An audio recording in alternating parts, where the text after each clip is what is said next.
Losing a parent is with no doubt frustrating. The idea of becoming an orphan is one we all dread. But when the circumstances of life hit hard and nightmares like death turn to reality, we dance to the tunes of the music. Livingstone Ssempebwa and Francis Ssekatawa are two teenagers that have had their own shares of experience on learning how to cope with independence after the loss of their mother. You could probably think life for them will be fair compared to total orphans, since their father is still living. Just like ourselves, you will equally be shocked at their story.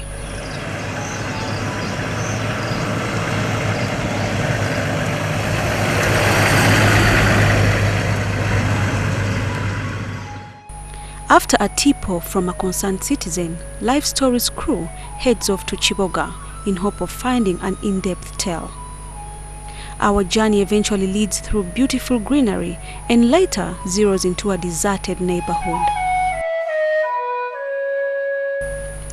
In the vicinity is a dilapidated structure that houses my next guests. We are warmly welcomed with true African humbleness and hospitality.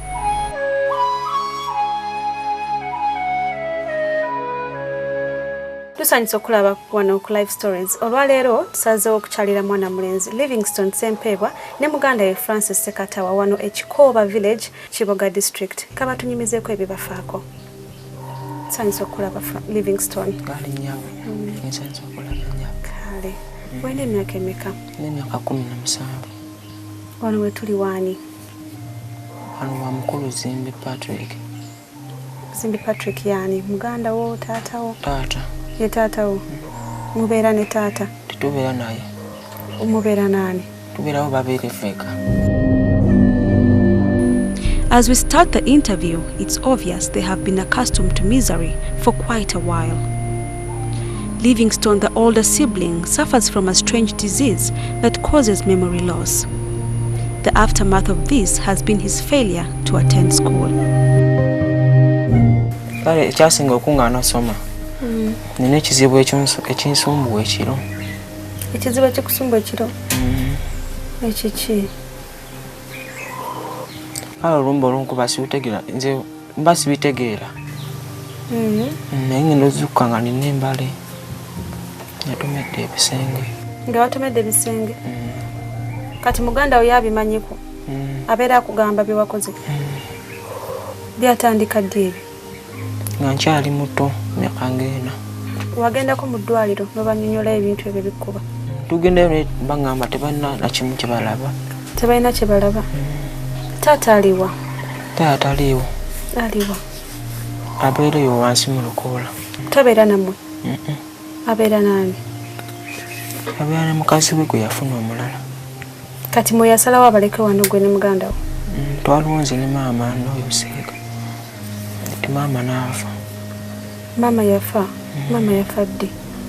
Mama yafudde mu Eguna omwaka 2014. Mama yafa ki? Kale kati nga nze bwe ndinze omwana tasobola kukola ki? Kumbuulira. Kyabulirako bakulu banne. Wali n'ekitaawo kumala bbanga ki? Taata nabala naye okumala ng'emyaka 14 awo. Myaka 14? 13 awo.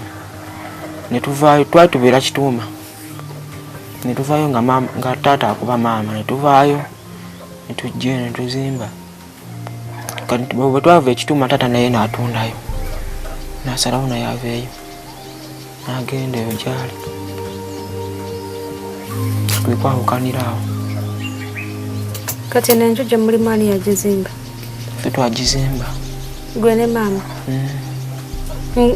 Mweke nyine wamafuna abantu ne bagizimba? Twafuna abatukonirako waggulu. Lino ettaka lye muliko lyani? Ye gavumenti. Si lyammwe? Naye nga poloti yaffe naye nga ettaka ya gavumenti. However, the most definite source of support has since abandoned them, their father. Taata wamwe abawa ku buyambi? Tatuwa buyambi. Wali osituseeko n'ogenda n'omunoonya okumusaba ku buyambi? Nze ebyo sibiriiko simusaba. Ze maafunyeewo ze tweyambisa. kyotegeza tobiriko kyogamba tomulabangako bukyanga mulaba ne yana bono omusaba takuwa tasobola kuwa wagezako musaba kuba twabeera wanunganize ne fe basatu ne maama ntalina kyatuleetera etumuvaako. He passes them by like a total stranger. He is not even slightly bothered by their condition. Kati uchanga mama fata toddangayo kumulaba muzeeyi. Tumulaba era netuyisinganya mukulu. Kati omusanga mukulu agamba ki? Bwebuuza nga mugenda buli mujja agenda. Kati akusanga mukulu n'akubuuza nti Livingstone oli otya neeyongerayo. Wadde okugamba bamwalidde mwasiza mutya tayagala kumanya. Akubuuzaako oti. Kati wano mu njono gye mulimu babiri temutyamu. Tene bwe tunaatyamu tunalagawa. Era temuna wakulaga. Livingstone and Francis have since adapted to finding the most possible means of survival. The boys find work around them, such as digging. Through that, they manage to find a meal and some basic needs. Kati ogambe ez'okolawo zo zemulya. Zemukozesa. Okola mulimu ki? Tusiika mandaazi. Bakusasula mmeka? Basasula gumu 3 ewiiki. Kati wali watandika okola nga ne mama tanafa? Ntandise okukola nga mama yakutandika olwala. Nga mulwadde. Era nga tuliwo ffekka. Kati nga ntandika okukola. Kati ye ng'aliwa yalwalira bbanga ki? Obulwadde bumuluddeko. Bamutandika mu gwa 11. Kati ng'ogenda n'okola n'ogulayo ku ddagala n'ogula ku mmere ewaka si kyekyo. Mmere twali tulina twalima kasooli oyo twali twagula ne muwogo twali tulyako ne lumonde ne tuba tutemye ng'omusana tegwase nga tuli oyo. Kati ani afumba wano ewaka? Ffe twefumbira omubu akoma ng'omulala tanakomawo ng'afumba. Kati ne Francis naye akola? Asoma. Asoma wa? Asoma Masireba. Ali mu kibiina kyakumeka? Ali mu kyakusatu. Francis ani amuweerera era gwe amuweerera? Nze muweerera wema afunye ssente nga mpaayo. Omuweerera agenza mbadde sinamulya bbanga ddene ddene oyo katta amwetandise. Ssente mmeka z'omuweerera? Emitwalo 2 ne yunifoomu yago mu kitundu 3 kitundu. 3 kitundu taamu namba. Kati gwe ojja okolera onyukasa ogendayo ssaawa mmeka onyukasa wameka? Ngendayo ku 3 ez'okumakya. Kati ono osooka n'omulabirira n'olaba nti agenze kusomero n'oggalawo n'oleka ogenda okola? Nze mulekawo nengenda nesooka nnimako. Osooka n'olima? Kati wa woolima olima awo? Tulimayo wansi mu kisenyi. Waaneyo mu kisenyi? Kibiina. Ngenda ku makya ne muleka nga yeetegeka. Ndokomawo nga yagenze. Kati bw'omala okulima n'oyambuka waggulu n'okola ki? N'ofumba amandaazi. Kati ovaayo ssaawa mmeka? Sawa. Kati bwe muba mukoze bitini kati munze ovaayo kati nga ssaawa 8 9. Ate ebingi? Ebingi munze ovaayo ku 12. Engeri gye mubinda ne bimala okukula ne balwisawo obudde nesinga muba nga musazi busasi ne mufumbirawo. Mulimu okukanda okusalasala okufumba. Muli bameka ababikola? Tuliyo 3 ne mukama waffe akola nakala tuyamba kati ni wakuna. Kati okujjako okusiika amandaazi olina ekirala kyokola kikuba ku ssente? Era bwe nkugambye okugenda ne bampayo kalimu nenfunako ennima nefunayo 5. Owulira otya kubanga olina taatawo naye nga talina kyakuyamba? Bwe mpulira era mpulira si bulungi okubanga tutalufaako. Bw'ofuna akakisa akatula ne taata mu kifo kyekimu katugambe nga muli mu kaloomu kamu gwe ne taata mwekka, kiki kyolina muli mu mutima ky'owulira kyoyagala omubuuza oba omugamba? Omugamba sikirina. Ate omubuuza tolina kyoyagala mubuuza? Mama bwe yali nga tannafa yali akola mulimu ki? Yali asiika paani twali twagula ne ku ddagala. Ddagala ki eryo mwali mutunda ne mama baliyita batya? Lya birime. Kufuuyira ku bitooke ebijanjaalo. Nga mulijjawa? Twali tulijjayo sayidi zeyo Ssemuto. Ate obulamu bwo buli butya bukyanga mama afa? kaya ate butuyagaza bulungi twana kuwala okuba maafu yatuvaako abana yatulabirira. Kiki ekyo ky'omujjukirako maama ky'osinga omujjukirako? Kyosinga omujjukirako abadde atulabirira. Bwe tuba tulwadde atwanguyira otutwala mu ddwaliro. N'okutwala ne bw'omugamba nti oli gundi yalwadde oba ani yalwadde tasobola kujja gamba nti kangende mbawe ku buyambi. N'okujja obbalabako tajja? Ajjayo bw'olumu neera nga maama yatera okutufaako yatufaako kale. Maama yabaleka muli baana bameka? Tuli bana. Muli baana bana? Mwena kitammwe y'omu? Ffe babiri ffe tuli ffekka. Ate bali babiri bali bokka. Bali bato oba bakulu? Bakulu be bakulu baffe. Bo baliwa? Omu ali mu Lukoola, omu yabula. Yabula ate? Simanyi samulabako nze. Gwe tomulabangako? Ndabangako. Bamuyita ani? Bamuyita Nabwami. Yabula ate yakera bugezi ku makya n'atambula n'agenda? Nkuba mama ffe we yatunyumirizaako tugamba nti yatuuka nga bamutwala wa jjajjaawe. Kati bajjajjaawe n'akoowayo n'agamba azirayo wa maama. N'asanga taata we mu kkubo n'amugamba ddayo. Mugamba nti ddayo teyamukanya yakola ki? Yabula bubuzi. Yali alina emyaka emeka bwe yabulira? Sijjukira simanyi kuba saaliwo. Ate ono omulala ogambye aliwo? Abe ali mu Lukoola. Ajjako wano n'abalaba? N'atulaba. Ye ajja n'abalaba n'abawayoko ku buyambi? Aba alina ssente atugulireyo ku sabbuuni okutawo ebityo. Mukulu wammwe? Alina emyaka ng'emeka? Alina emyaka abiri nga mu 76. Bwe wajja omuntu nga ayagala kuyamba ki ky'owulira muli ky'oyagala bakuyambe ky'osinga okuwulira nti ky'oyagala bakuyambe? Basobola okunzimbira ku nnyumba. Obanga badde asobodde nanterawo ne ka bizinesi kenkola. Toyagala kudda ku ssomero? Sibisobola.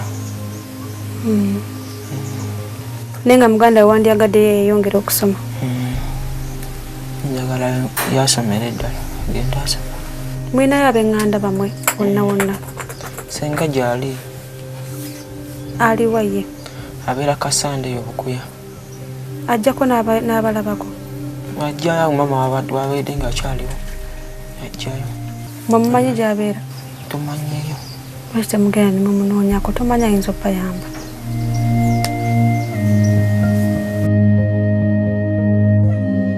Olabika ng'omusajja omusunguwavu ennyo. Muzeeyi n'abantu ab'omu kika olowooza n'obasonyiwa? Okubanga basobola obasonyiwa nga batufuddeko. Nga batufuddeko kutulabirira ku bintu byetwagisa ebimu. Mwali mufunyeko omuntu yenna muzira kisa oba ekitongole kyonna okubayamba? Twafunako ko nga nkyasoma. Kojja Brian oyo n'atuweererako. Kojja Brian omuyita otya? Sina we muyita kale. Nze muyitya kojja naye nga sina bwe muyita. Ye wamusanga wa? Mama Jali yamutulaga. Mama Jali yali mukwano gwa maama? Yali mukwano gwe nga tannabafa. Obudde bwe tulimu bwa nkuba watandise osiga? Mbadde nkyamaliriza wensaawa mbadde njagala simba kasooli. Ogenda simba kasooli? Lwaki kasooli? Kasooli yalimu ssente nnyingi. Kale gwe nsobola okulima engeri gye sitalina budde buwanvu buli awo. Kati ono kasooli gwe ndabye wano mugenda mutunda? Tujja kutundako kuba jja twonoonekako. Webale nnyo mukwano. Kale nnyabo. Kati omuleko katono. Bwe tukomawo tugenda kwogera ne Francis muto wa Livingstone. Tovaawo.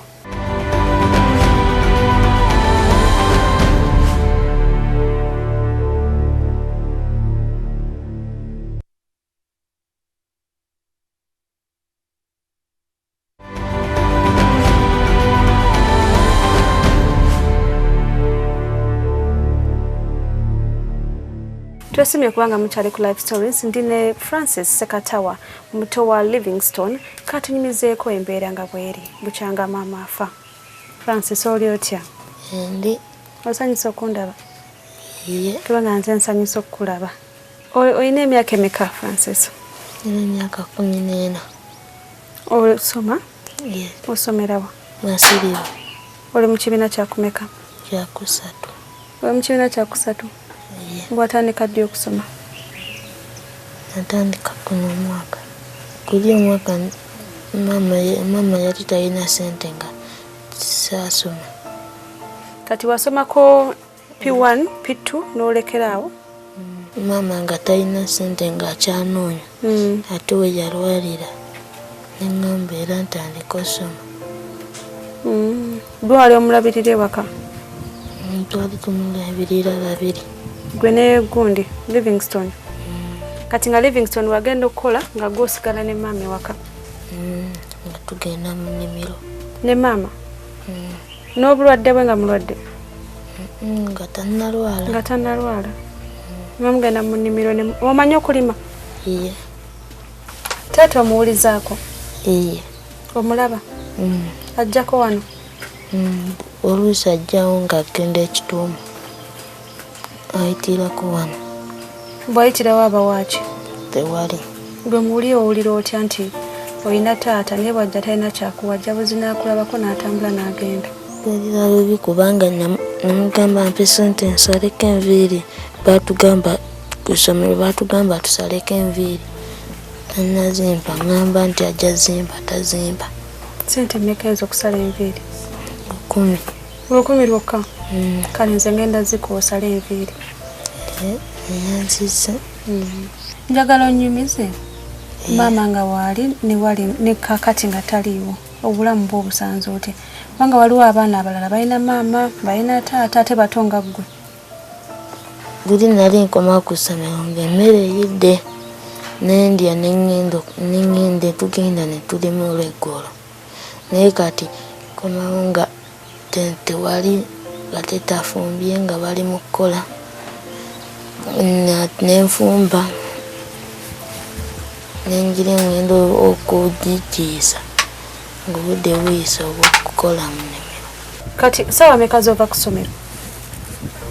Oluusi batuta 11.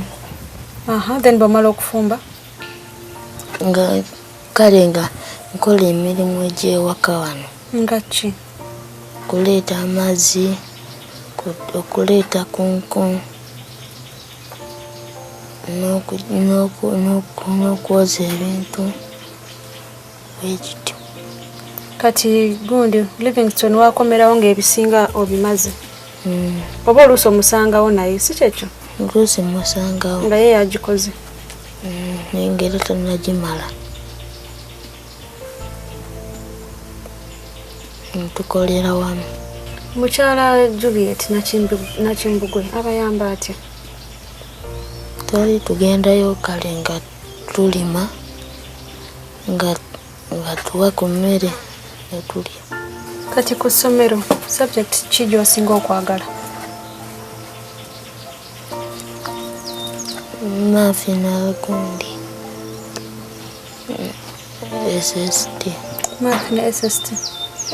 Ate English. Naye nafuba omusoma kubanga yajja kuyamba math ne English. Bijja kuyamba eyo mu maaso gyodda. Despite their father's abandonment, Francis still has a message for him. Kati taata, olina ekintu kyonna ky'oyagala omugamba? Mbeera njagala kuba waliwo olumu wetubeera nga tafunye ssente Ssempebwa. Mbeera njagala abeere nga atugulira amafuta ebyokukozesa kale ebyokukozesa ewaka. Mukozesa amafuta g'ettaala okulaba ekiro? Kati ago mu lunaku mukozesa nga gammeka? Tugulayo kale ag'ebibiri tugakozesa ennaku 2. Kale katusubire nti taata awulidde n'abatulaba babawa omuntu muzira kisa ajja kujja abayambi. Naffe nga NTV tetugenda balekerera, tujja kuba tujja tubakyalireko tubaleeteyo ne kyonna kye tunaaba tulina. Weebale nnyo mukwano. Katuwummulemuko katono bwe tukomawo tujja kwogera ne Juliet Nakimbugwe mukwano gw'omugenzi maama waabwe atubuulire nga bw'abadde abayamba. Temuvaawo.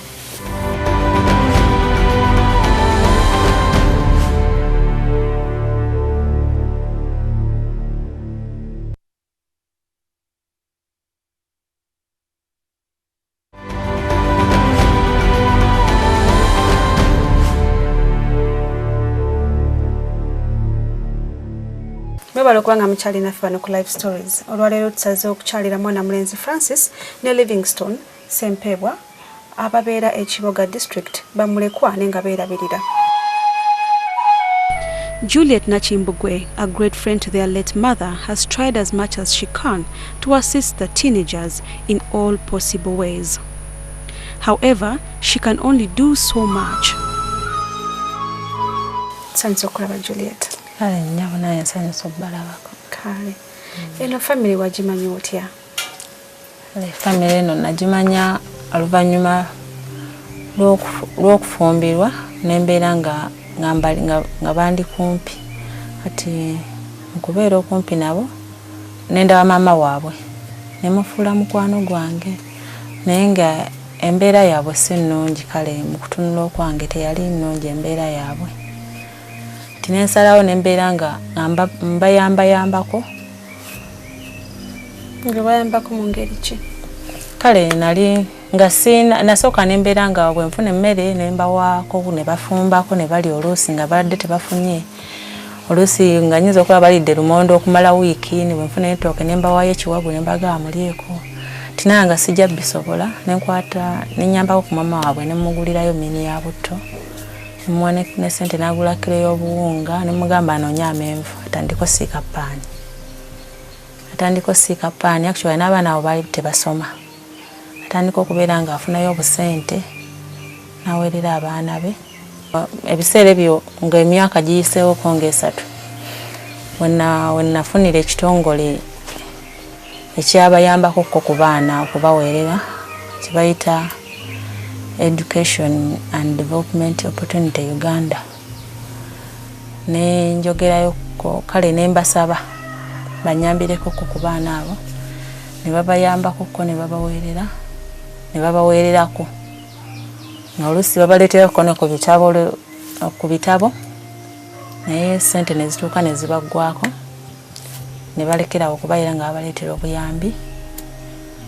Kati omukulu n'abeera nga takyasomanga ne mama wawe yalwalira nga takyasobola afuna sente ate nga nange sirina sente zisobola baweerera.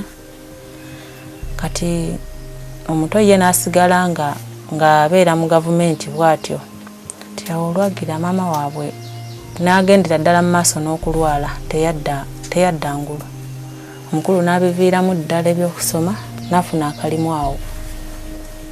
Atandika okuyiiya 10 n'abeera nga alabirira mama waabwe mu bulwadde.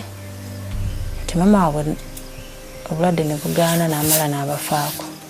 Ti abaana abo bali awo. Kati olowooza ki ekyatta mama waabwe kuba kati gwe oli mukyala mukulu wali mukwano gwe alina okuba nga yakigamba? Ekyatta mama waabwe kale balwananga nnyo ne bbaawe ng'amukuba nnyo. Nze muli bwe ndowooza oluusi n'amusamba oluusi abayinza okuba nga alina olubuto n'amukuba olubuto ne luvaamu. Kati oba engeri gye yavangamu embuto yafuna obuvune munda mulimu mu lubuto kubeera obulwadde obumusenga akaaba mu lubuto nga bw'akaaba olubuto ne lumunyoola n'asesema ku lubuto nga lumuluma n'okusesema bye bimusse. Twamutwalako n'emulago olumbe ne lugaana ne tumuzza. Ne musajja kyakuba omukazi okutuuka ku ekyo? Naye yalinga amukuba era naye kwe kusalawo n'amuviira. Kati bwe yamuviira n'asooka afuna waabeera waliwo ennyumba eri sayidi wali eri nga waliwo nannyiniyo tebakyabeeramu ne bagibeeramukko. Kati olwagira kwe kufuna ate wano ne batunda taata waabwe n'atunda eri ku kkubo. Naye olw'okuba nti mama waabwe yali alina oteekako omukono ng'atunda baali baganya oggulawo. Kati n'amugamba nze okutunda okuleka ng'ongulidde akantu mu kyalo wembeera n'abaana bange kuba we tuli si waffe batugobawo n'otugobawo. Kati kwe kumuwaayo ekitundu kya ssente ne basasula kapoloti kano. Ne bakasasula tezimalayo n'agaano zimuwa. Kati olw'okuba yalinga asiika bupaani bwe ali mu bibiina bw'abakyala n'asasula kapoloti ke n'akamalayo ne bamukolera endagaano. Kati ne batema emiti ne mutabani we Ssempebwa Livingstone. Ne bazimba. Bazimba abantu babiri mama n'omwana. Kati mama n'afuna obusente twamwanga obusente mu bibiina bwe tulimu n'agulayo amabaati 2 n'atereka. Era ennyumba teyasooka kuba ya bbaati yasooka kubeera nga eriko ssubi. Nga bagenda bajjako ne bateekako. Afudde ennyumba yamaze gikomera naye nga tennaggwa Pero giraba eyo erimu ebituli abaana eyinza n'obbagwira embuyaga eyinza okujja n'egisitula n'egitwala kuba ya ttaka neki ttaka n'emiti n'emmuli. Kati we yafiira anti ogambe nti yali yafunira ssente mu bibiina yali azimalayo? Yali twali tumuwadde naye nga tanaazimalayo era kati ssente ezo ngezaako okubeera nga nzizaayo ebifo yali alina okuba nga azzaayo. Mwasigala mu banja ssente mmeka? Ebiina ebiriyo kati abangi b'emitwalo giringa 56 kuba ezimu yazijja ate ne zimukolera mu bulwadde baali bazimuwadde ayagala kuddabiza nnyumba ye ate n'alwala kati ndala n'azisaasaanya mu ddwaliro kulya nga takyakola. Kati bamwe mutwale mulago babagamba nti ekimuluma? Tebaatubuulira bulwadde naye nga baatuwandikiranga eddagala tuligule. Tebamulongoosa mu lubuto? Tebamulongoosa. Kati abaana osigadde obalabirira? Abaana mbalabirira naye nga era nange enfuna yange teri awo y'amaanyi bawayo kemba nsobodde bakuba Katonda adda akyanyambye tebannalwala naye nga ninawo obukoko bwe nabawa balunde kati singa babeera bafunye obuzibu bamugamba tundayo akakoko kamu oba kulwala ogende mu ddwaliro. Kati gwekola mulimu ki? Nze sirina mulimu gwe nkola nnima. Olima ate omwami kale ali awo mu bitodda bw'atyo kale emirimu gwasanze gwakola talina mulimu guli awo gwankalakkalira guli permanent. Kati embeera gye balimu gwojo ogirowoozaako ki? Embeera gye balimu nze ku lwange njiraba si nnungi era y'ensonga lwaki ngezaako okulaba nga nfunayo ebitongole ebiyamba ku baana ndabe nga bannyambako abaana abo basobole okubeera mu mbeera ennungi kuba gye nvudde waabwe bavudde mapega nga babonaabona naye singa babeera bafunyeeyo omuntu n'abayambako nabo ne babeera mu bulamu obweyagaza. Kati ofunako ku chance n'olabako ku taata waabwe? Taata waabwe nakoma mulabako mu kuziika ate ne mu kuziika yajja ssaawa ng'ewedde nayo era olwamala yatambula butambuzi n'agenda. Kati nabuuzizza omwana oba yajjako kko wano yaŋŋambye tajjaawo mbw amusanga mu kkubo.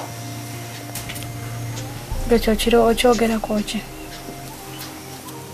Kale kye sirina bwe nnyinza kinnyonnyola nnyo kuba simanyi nange lwaki akola bw'atyo. Omulanga ki gw'okubiriza abaami abalaba sho essaawa zino?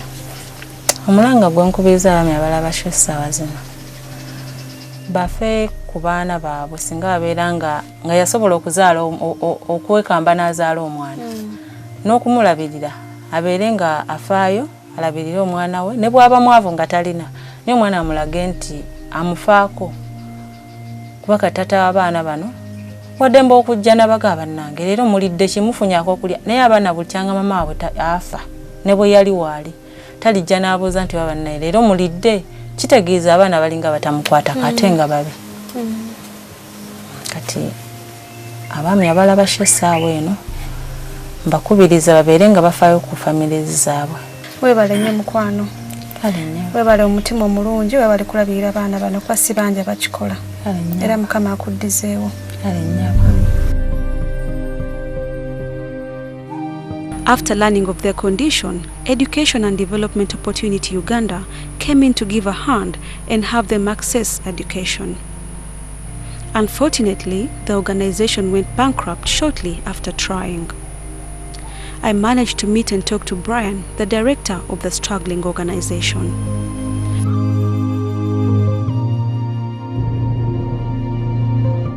Brian, how are you? I'm good.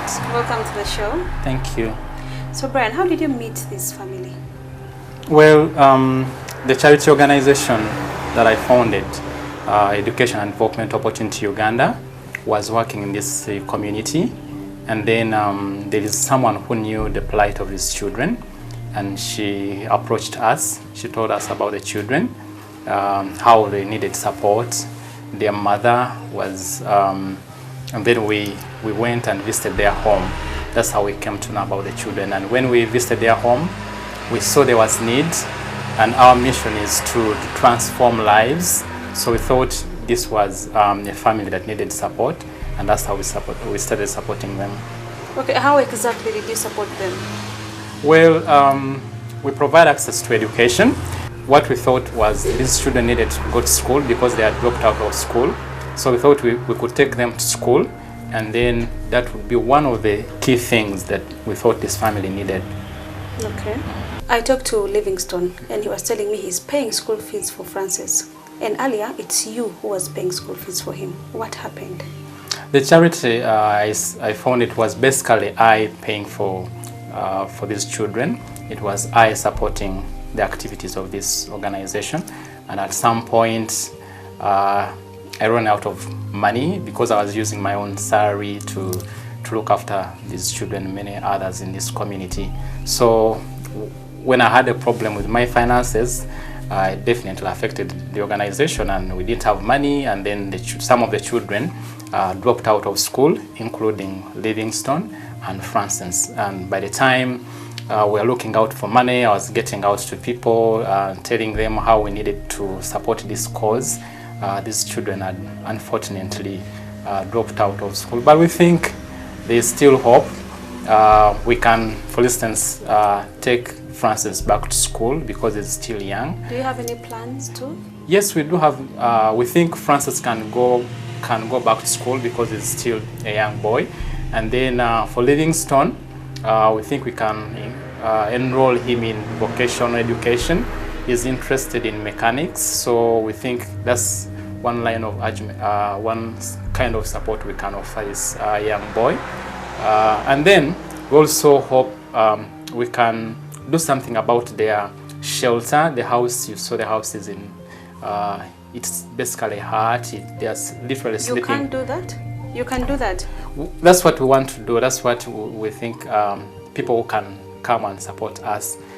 We can raise some funds, so that we can build them a house, so that we can support them, their livelihood, because as this other boy goes to school, then if the family is supported with some financial support to begin small-scale business, if we can give them the skill, like I was talking about, the mechanics, if the elder boy can learn can have the mechanics skill, then he can support the family.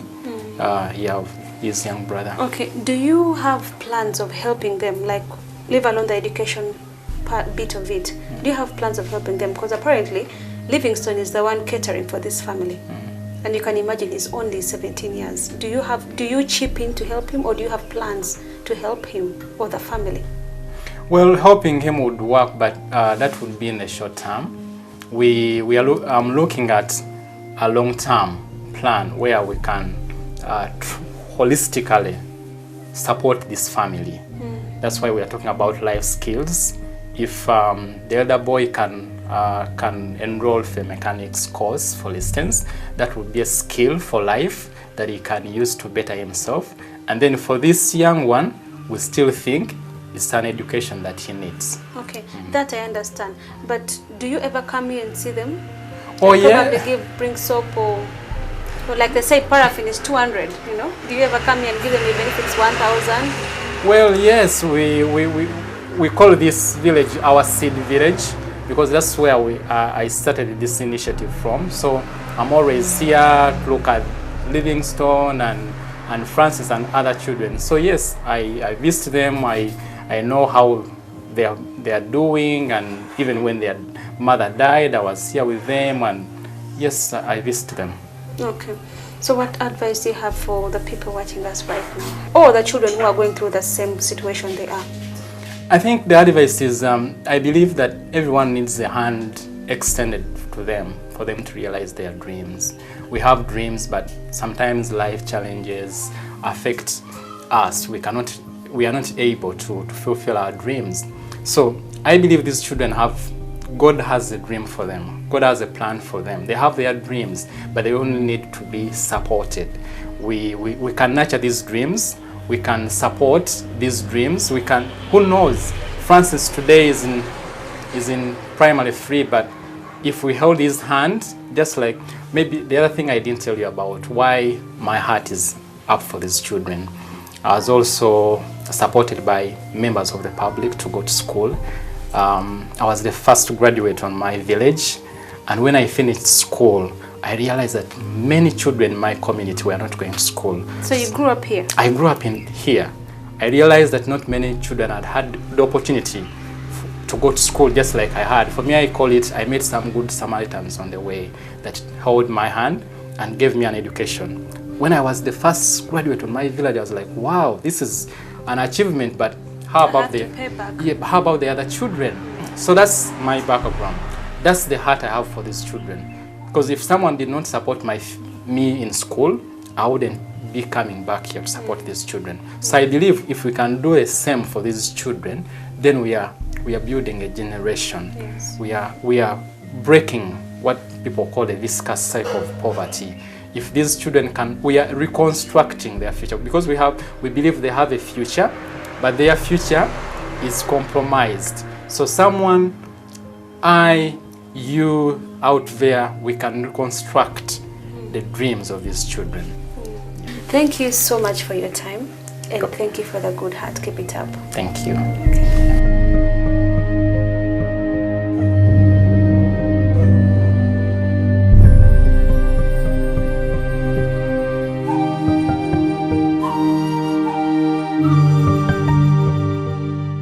Through all struggles, life could be so kind to offer us a second chance. In spite of how much we have to endure, we can always rise up again if we have people lending us a hand. I pray that children always find that softness in our hearts to grow and better them.